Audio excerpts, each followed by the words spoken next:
Despite what you've been told your entire life, you actually do need to be talking to strangers more, and it's not as cringe, it's not as hard, and it's not as serious as you're making it out to be. Welcome to part 2 of my series, How to Talk to Strangers, where I give you real life scenarios and tips of how to talk to people in a way that isn't weird, creepy, and invasive. Today, we are going to talk about addressing the elephant in the room. And what I mean by this is you should lean on the context of your situation, like what's going on actually around you, to inform your options for starting a conversation. I mean, the easiest way to illustrate this is if there was an actual elephant in the room and you would go, oh my God, look, there's an elephant in the room.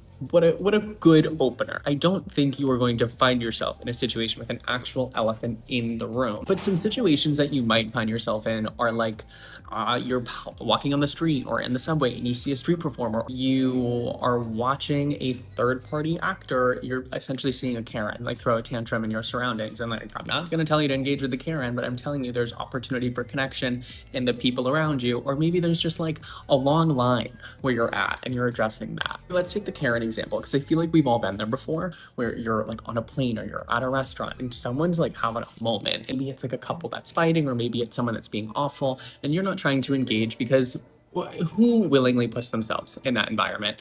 But you make eye contact with someone across the way and you go, boom, you have that moment where then maybe if you're at a bar and you're next to each other at the bar later that night, you've created that opportunity to be like, dude, what was that? And that's the opening that you need to seek out. I think this can be done really well with like acquaintances or friends of friends, or like people that you know in a loose professional context, because the elephant in the room isn't then something else. The elephant is the fact that you guys know who each other are. You can be like, hey, I feel like I see you all the time.